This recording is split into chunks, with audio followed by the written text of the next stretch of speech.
Nakakapagod?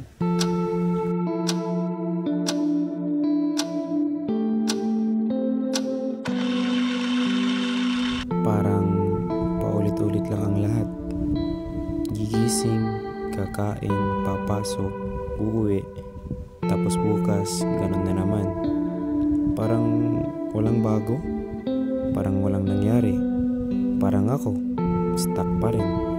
Minsan, napapaisip ako kung ito na ba talaga yung buhay ko o kung may rason pa ba para magpatuloy.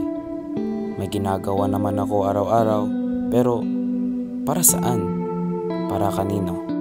Napaka-perpekto ng tingin ko sa kanila, ngunit ako parang may kulang. Kahit anong aral ko, naiiwan pa rin ako.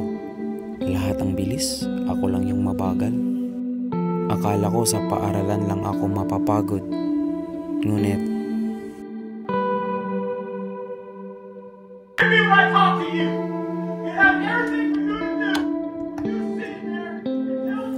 ako lang ba ang nakakaramdam nito?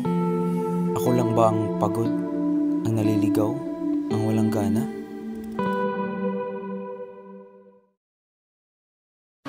Sa bilyong-bilyong tao sa mundo, hindi ka nag-iisa. May iba ring gising, lumalaban at umaasang maging maayos ang kinabukasan. Hindi mo kailangang harapin ito mag-isa. May mga taong handang makinig at may pag-asang naghihintay. You are not alone in this fight.